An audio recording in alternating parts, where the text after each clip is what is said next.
So lalagyan na natin ng soup mga kabricks. Joshua! Tawagin niyo si mama niyo kasi ready na oh, para mainit na. Ayan oh.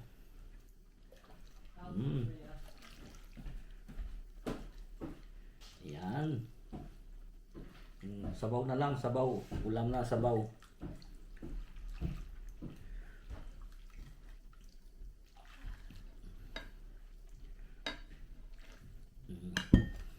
Sawa kayo, magsawa.